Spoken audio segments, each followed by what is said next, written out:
예수님이 첫 번째로 일으키신 표적이 요한복음 2장에 나옵니다. 가나의 결혼 잔치에서 물로 포도주를 만드신 그 사건이죠. 이미 예수님의 어머니 마리아가 잔치를 준비하는 가정에 미리 가셨습니다. 아마 가까운 친척이라고 생각을 합니다. 그 자리에 예수님과 제자들도 초대를 받았죠. 그런데 심각한 문제가 발생했습니다. 포도주가 떨어진 것입니다. 결혼은 새로운 가족이 창조되는 영광스러운 순간인데 이 영광스러운 잔치가 파장할 수도 있는 그런 상황이 되었습니다. 이때 어머니 마리아가 예수님에게 저들에게 포도주가 없다고 합니다. 예수님 이렇게 대답하세요. 여자여, 나와 무슨 상관이 있나이까? 내 때가 아직 이르지 않았습니다. 분명히 예수님께서 거절하신 것처럼 보이지만 이 부분을 다른 곳에서는 어머니께서 말씀하신 것을 저도 알고 있습니다. 이렇게 번역을 합니다. 근데 이제 이렇게 번역하는 것이 5절을 보게 되면 훨씬 더 자연스럽다는 것을 보게 됩니다. 또 바른 성경에 보면 원어의 의미를 조금 더 살려서 번역을 했는데 여자여, 그것이 나와 당신에게 무슨 상관이 있습니까? 내 때가 아직 오지 않았습니다. 그렇게 말씀하고 있습니다. 당시 문화에서는 여자여라고 부르는 것이 존칭어입니다. 그리고 또 한 가지 중요한 의미가 있는데 예수님과 어머니 마리아의 사적인 관계가 이제 공적인 관계로 전환되는 장면입니다. 마리아는 단순한 어머니가 아니라 예수님과 함께 사역하는 믿음의 동역자로 부각되고 있는 것입니다. 예수님이 어머니 마리아의 요구를 들어주지 않는 것처럼 보이지만 사실 예수님은 잔치를 주관하는 자도 알지 못하는 사이에 그들이 전혀 준비하지 않은 포도주, 그것도 아주 맛이 좋은 극상품 포도주를 준비하셨습니다. 사람들은 알지 못했습니다. 물이 언제 어떻게 포도주로 변화됐는지 전혀 알지 못했습니다. 그러나 분명한 것은 예수님이 계신 자리에서 전혀 다른 세계가 펼쳐졌다는 것입니다. 이것이 바로 하나님 나라입니다. 예수 그리스도를 통하여 새로운 시대가 왔음을 알려주는 그러한 놀라운 표적입니다. 마가복음 4장 26절, 27절에 보면 하나님 나라 비유가 나오는데 예수님이 이렇게 말씀하세요.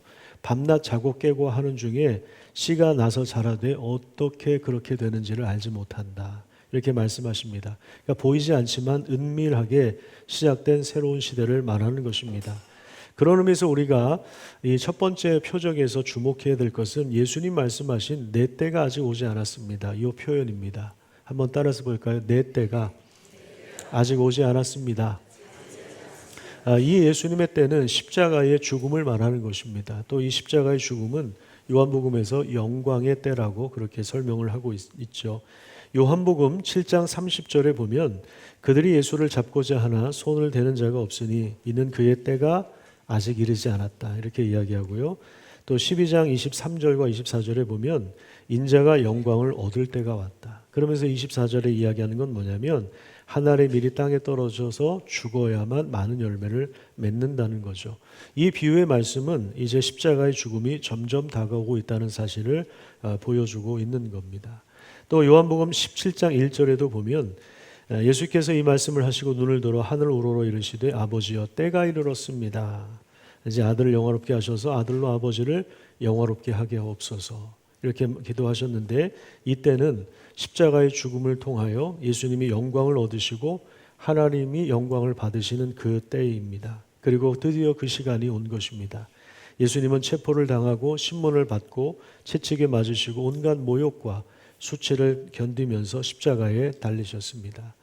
요한복음 2장에 물로 포도주를 만드시는 이 첫 번째 표적에서 등장한 예수님의 때가 요한복음을 읽다 보면 전체 이야기를 주관하고 있다는 것을 보게 됩니다. 이때가 드디어 왔고 오늘 본문 말씀은 그 십자가의 죽음 앞에서 예수님이 바라보고 계신 것이 무엇인가를 분명히 보여줍니다. 오늘 본문 25절 말씀에 보면 예수의 십자가 곁에는 그의 어머니와 이모와 글로바의 아내 마리아와 막달라 마리아가 섰는지라. 가장 고통스러운 십자가 형틀에 달린 그 곁에 예수님의 어머니 마리아와 또 다른 여인들이 함께 서 있습니다. 그리고 그곳에 사랑하는 제자 요한이 함께 서 있는 것을 보시고 이렇게 말씀하십니다. 26절과 27절을 같이 읽겠습니다. 예수께서 자기의 어머니와 사랑하시는 제자가 곁에 서 있는 것을 보시고 자기 어머니께 말씀하시되 여자여 보소서 아들이니이다 하시고 또 그 제자에게 이르시되 보라 내 어머니라 하신대 그때부터 그 제자가 자기 집에 모시니라. 자, 마리아를 향해서 예수님 뭐라고 하시죠? 여자여라고 하십니다. 물로 포도주를 만드시기 전에 이 마리아를 향해 불렀던 호칭 그대로죠. 예수님은 자신의 제자 요한을 가리키면서 보십시오, 아들입니다. 그렇게 이야기합니다. 그리고 요한을 향해서는 보라, 너의 어머니다. 이렇게 말씀하십니다. 25절을 다시 보시면 예수님의 십자가 곁에 예수님의 어머니와 이모가 있었다고 하는데 이 이모는 다른 복음서에 보면 살로메라고 이름이 나옵니다. 그렇게 되면 이제 이 살로메, 이 어머니 아들이 요한과 야고보거든요. 그러면 요한과 예수님은 이종 사촌이 되는 것입니다. 물론 확정할 수는 없습니다. 하지만 그럴 가능성이 상당히 많습니다. 예수님은 죽음을 앞에 두고 가장 사랑했던 어쩌면 이종 사촌일지도 모르는 사랑하는 제자 요한에게 어머니를 마리아를 돌볼 것을 그렇게 부탁합니다. 그런데 이것은 예수님이 요한에게 어머니를 나중에 요양원 보내지 말고 너네 집에 모셔라. 단순히 이 정도의 요청일까요? 예수님이 십자가의 길을 위하여 지금 한 길 가는 순례자처럼 이렇게 쭉 오셨는데 사역의 정점이라고 할 수 있는 이제 십자가에 매달려서 죽음을 앞에 두고 있는 이 사역의 정점의 그 순간에 단순히 어머니 연로해 주시면 좀 주물러 드리고 네가 간식 좀 챙겨 드려라. 이 정도의 부탁만 하실 리는 없어요. 물론 아들 입장에서 남겨질 어머니 마리아를 염려하는 것은 당연하지만 여기서 말씀하신 것은 마리아와 요한을 하나님의 가족으로 묶는 것이고 십자가 안에서 자신이 흘린 피로 말미암아 새로운 가족 공동체인 교회를 창조하시는 그러한 말씀인 것입니다. 요한은 마리아를 자기 집에 모셨다고 하는데 당시 문화에서는 가족이 없는 여인을 돌보는 것을 매우 중요하게 여겼습니다. 하지만 예수님은 단지 혈연 관계가 아니라 혈연을 해체하고 새로운 관계를 선언하시는 것입니다. 십자가 아래서 탄생한 교회는 누군가를 내 삶의 자리로 받아들이는 거죠. 그런 의미에서 요한의 집은, 요한의 가정은 단순한 공간이 아니라 새로운 하나님 나라 공동체의 출발점이 되었습니다. 십자가 아래에서 교회가 시작되었고 요한의 집에서 그 교회는 현실이 된 것입니다. 그래서 우리가 요한일서를 읽다 보면 사도 요한이 계속 강조하는 것이 뭐냐면 하나님은 사랑이시다. 우리가 서로 사랑하는 것이 마땅하다. 이런 이야기들이 계속 나옵니다. 왜냐하면 예수님께서 세족식 이후에 제자들에게 주신 세 계명이 뭐죠? 내가 너희를 사랑한 것처럼 너희도 서로 사랑하라. 이 말씀을 실제로 자기 가정에서부터 살아냈다는 것입니다. 가정교회 안에서 실제로 서로 사랑하라고 하신 이 말씀을 실천한 것이죠. 교회가 하나님의 가족이라고 하는 말이 바로 이런 의미가 있습니다. 교회는 나와 친하고 나와 코드가 맞는 몇몇 사람과의 그냥 친하게 지내는, 친밀하게 지내는, 그냥 뭐 밥 먹으러 돌아다니고 가끔 여행이나 다니고, 물론 그것도 굉장히 중요한 일입니다. 정말 중요한 일이긴 한데 거기서 머무르면 안 됩니다. 그 관계들을 통해서, 그 친밀한 관계를 통해서 예수님을 더 깊이 알아가고 예수님이 가신 길을 주목하고 예수님이 가신 길을 함께 따라가는 것이 굉장히 중요합니다. 왜냐하면 예수님은 이 십자가의 죽음을 통해서 예수님은 정말 따르는 공동체를 창조하셨기 때문에 그렇습니다. 이것은 또한 십자가의 죽음이 끝이 아니라고 하는 사실도 보여줍니다. 십자가의 때에 이르기까지 함께 그 여정을 걸어왔던 어머니 마리아와 그리고 사랑하는 제자 요한을 통하여 새로운 교회가 형성되고 예수님의 사역은 그 교회를 통하여 계속 이어지고 있다는 것을 암시하고 있는 것입니다. 예수님이 이미 이런 말씀을 하신 적이 있어요. 마가복음 3장에 보면 예수님이 어느 날 사역을 하시는 중에 어머니 마리아와 그 동생들이 찾아옵니다. 그런데 사람들이 많이 그 주변에 몰려 있었기 때문에 예수님을 만나기가 쉽지 않았어요. 그때 이제 누군가가 예수님의 어머니가 오셨어요. 예수님 가족이 오셨습니다라고 이야기하니까 예수님 뭐라고 하시냐면 누가 내 어머니며 동생들이냐 하시고 둘러앉은 자들을 보시며 이르시되 내 어머니와 내 동생들을 봐라. 누구든지 하나님의 뜻대로 행하는 자가 내 형제요 자매요 어머니다. 이렇게 말씀하셨습니다. 하나님의 가족 공동체, 새로운 가족 공동체인 교회를 말씀하시는 거예요. 단순히 혈육이 아니에요. 친한 사람들이 아닙니다. 예수님의 피로 맺어진 하나님의 가족입니다. 하나님의 뜻대로 행하는 사람이 하나님의 가족이라고 하는 것입니다. 요한복음 1장 13절에도 밝히는 것처럼 그들은 혈통에서나 육체의 뜻에서나 사람의 뜻으로 난 것이 아니라 하나님의 뜻대로 난 자들이다. 하나님으로부터 난 자들이다. 이렇게 말씀하신 바로 그 교회인 것입니다. 예수 그리스도의 죽으심, 이 십자가 아래서 태동한 교회는 온갖 핍박과 어려움 속에서도 계속 전진하고 있고 지난 2000년 동안 이 교회가 이어져 오고 있는 것입니다. 그리고 장차 예수님 다시 오셔서 만물을 완성하실 그날 거대한 그 하나님 나라를 이미 바라보고 있는 거죠. 이미 예수 그리스도의 부활을 여기서 암시하고 있는 것입니다. 십자가 아래에서 보라 너의 어머니다. 보소서 당신의 아들입니다. 해서 새로운 관계, 새로운 가족 공동체를 연결해주고 새로운 교회를 태동시킨 이 말씀 안에 이미 부활이 암시되어 있는 것입니다. 그러니까 예수님이 부활하셨다는 것은 뭘 의미하냐면 예수님이 말씀하신 교회가 하나님의 뜻으로 난 것이고 그리고 하나님의 교회를 통하여 지금도 만물을 충만케 하시는 귀한 일을 하고 계시다는 것입니다. 십자가 아래서 태어난 교회는 예수님의 죽음 이후에 없어지고 사라지고 소멸되는 것이 아니라 주님이 보여주신 이 생명의 길을 계속해서 이어가게 될 것입니다. 오늘 우리가 바로 그 교회입니다. 예수님이 부활하셔서 창조하신 그 교회입니다. 우리를 통하여 우리 예수님이 부활하셨다는 사실을 우리는 알 수가 있는 것이죠. 오늘 본문 28절부터 30절 말씀을 보겠습니다. 그 교회 가운데 지금도 예수님께서 허락하시는 귀한 선물이 무엇인가를 보시기를 바랍니다. 28절에서 30절을 같이 읽겠습니다. 시작. 그 후에 예수께서 모든 일이 이미 이루어진 줄 아시고 성경을 응하게 하려 하사 이르시되 내가 목마르다 하시니 거기에 신 포도주가 가득히 담긴 그릇이 있는지라. 사람들이 신 포도주를 적신 해면을 우슬초에 메어 예수의 입에 대니 예수께서 신 포도주를 받으신 후에 이르시되 다 이루었다 하시고 머리를 숙이니 영혼이 떠나가시니라. 자, 여기 보면 그 후에 예수님은 모든 일이 이루어진 줄 아셨다고 하는데 새로운 가족 공동체라고 할 수 있는 교회를 창조하신 그 일을 말하는 것이겠죠. 하나님의 아들을 세상에 보내셔서 이루시고 완성하실 그 모든 일이 이루어졌음을 보신 것입니다. 처절한 이 십자가의 고통 속에서 예수님께서 그 다음에 말씀하신 내용은 뭐냐면 내가 목마르다입니다. 예수님은 십자가에서 이미 물과 피를 다 쏟으셨습니다. 탈수 현상이 일어났기 때문에 극한의 고통 속에서 예수님은 목마름을 표현하셨습니다. 이 갈증은 마치 지옥의 고통과 방불합니다. 여러분 부자와 나사로 이야기 아실 겁니다.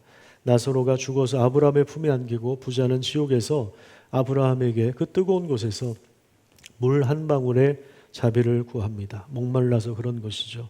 한 모금도 아니고 한 컵도 아니고 한 방울의 물을 구한 것은 그만큼 지옥이 인색한 곳이고 목마른 곳이고 극한의 고통이 서려 있는 곳이라는 것입니다. 예수님은 지금 십자가에서 그렇게 목이 타는 지옥의 고통을 경험하고 있는 것입니다. 단지 육체적인 갈증만은 아닙니다. 하나님으로부터 버림받았고 온 인류의 죄를 감당하시는 그 하나님의 심판과 그 분노의 고통이 포함되어 있는 것입니다. 이 부분을 하이델베르 유리문답에서 이렇게 표현하고 있는데 44문에 보면 사도신경, 왜 사도신경에는 왜 음부에 내려가셨다가라는 구절이 덧붙여져 있습니까? 이렇게 질문을 하고 있어요. 사실 우리 사도신경에는 이게 나오지 않죠. 이 표현이 없죠. 근데 우리나라만 없습니다. 전 세계 모든 교회가 사실 이 표현을 고백하거든요. 음부에 내려가셨다. 요즘 지옥을 경험하셨다는 그 이야기입니다. 자, 답을 한번 읽어볼까요? 시작. 내가 개인적인 유혹과 위기에 처할 때마다 주 그리스도께서 내 삶을 통하여 특히 십자가상에서 말로 다 할 수 없는 영혼의 슬픔과 고통을 겪으심으로써 지옥의 고통과 슬픔으로부터 나를 구원하셨다는 것을 확신시켜 주기 위해서입니다. 예수님이 십자가에서 지옥을 맛보셨다는 것인데 예수님은 십자가에서 극도의 슬픔과 모든 종류의 고통을 다 겪으시고 지옥의 경험을 모두 맛보셨기 때문에 우리가 살면서 당하는, 우리 인생이 당하는 모든 종류의 슬픔과 아픔과 상처와 모든 고통으로부터 예수님이 우리를 구원하셨다는 그런 이야기입니다. 그래서 예수님은 이 땅에 오셔서 우리와 같이 몸을 입고 오셔서 우리 인간이 당하는 모든 종류의 고난을 다 당하셨다는 거죠. 예수님이 목마르다고 하는 이 소리에 군인들이 신포도주, 값싼 포도주를 적셔서 긴 막대를 사용하여 예수님의 입에다 가져다 대었습니다.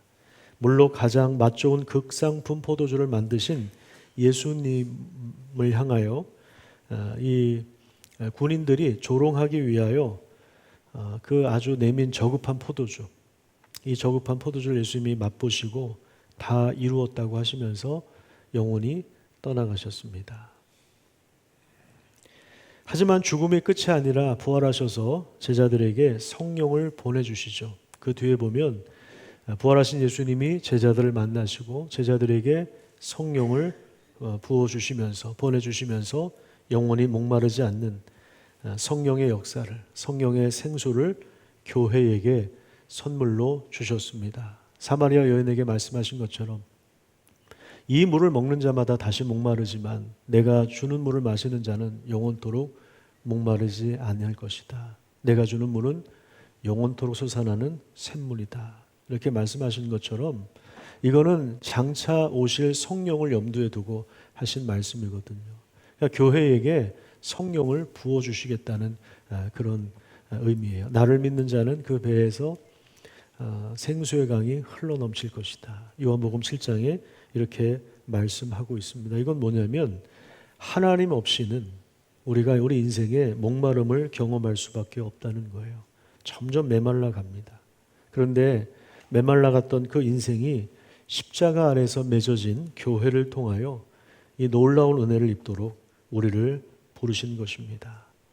그리고 우리의 그 목마름을 성령의 역사로 말미암아 영원히 목마르지 않는 그 성령의 생수로 채워주실 뿐만 아니라 우리를 통하여 지금도 목마른 자들을 초청하여 부르시는 것입니다. 부활하신 주님이 지금도 교회를 통하여 이런 일들을 하고 계시는 것입니다. 이 부활의 의미를 새기고, 그래서 예수님께서 결국에 이 고난의 길을 걸어가시고 결국에 이 십자가의 그 고통스러운 그 죽음을 맞이하신 것, 그것이 단지 그 나의 죄만을 용서해 주시기 위해서가 아니에요. 물론 우리의 죄를 용서하시지만 우리의 죄를 용서하시고 그리고 십자가 아래에서 말씀하신 대로 새로운 가족 공동체를 형성해 주신 것입니다. 내가 선택한 사람들이 아닙니다. 우리 옆에 있는 사람들 보십시오. 여러분들이 선택해서 이 사람들을 만나셨습니까?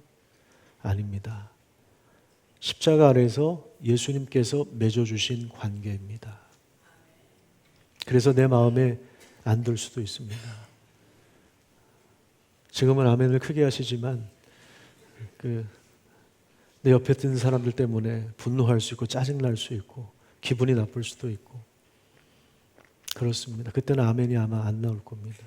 그럼에도 불구하고 예수님 말씀하신 대로 내가 너희를 사랑한 것처럼 너희도 서로 사랑하라 하신 그 말씀이 우리에게 주어져 있고 우리의 본성으로는 이 말씀을 이룰 수가 없어요. 그렇잖아요. 우리 본성은 절대로 이게 불가능합니다. 그런데 우리 가운데 성령을 보내주셔서 서로 사랑할 수 있는 삶을 살도록 우리를 새롭게 창조하셨습니다. 그것이 바로 주님의 부활입니다. 그래서 예수님의 십자가와 이 죽음 속에 이미 부활을 품고 있는 것이고 그 교회를 통하여 생명의 길을 보여주신 것이고 부활하신 주님이 지금도 교회를 다스리시고 교회의 주님이 되시고 교회를 통하여 만물을 충만하게 하시는 것입니다. 그래서 교회는 하나님이 허락하신 사람들을 누군가 내 삶의 자리로 받아들이는 것을 말합니다. 텃세를 부리는 것이 아니라 하나님이 허락하신 사람들을, 하나님이 지금도 세상에서 불러내신 사람들을 내 삶의 자리로 그 자리를 내어주는 것, 그것이 바로 교회인 것입니다. 교회가 이렇게 영광스러운 것입니다. 나와 스타일이 맞으면 받아들이고 내가 싫으면 거절하고 그게 교회 아닙니다. 교회의 영광, 그것을 묵상하고 우리에게 교회를 주신, 또 교회를 통해 성령을 부어주신 그 놀라운 은혜를 기억하면서 그 믿음 안에서 살아가시기를 간절히 축복합니다. 우리가 우리 성가대에서 아주 멋지게 이 부활에 대한 찬양을 불렀잖아요. 그렇죠? 얼마나 연습을 많이 하셨겠습니까? 근데 더 중요한 것은 우리가 찬양한 대로 이렇게 살아내는 것입니다. 우리가 이렇게 살아가는 것입니다. 아멘.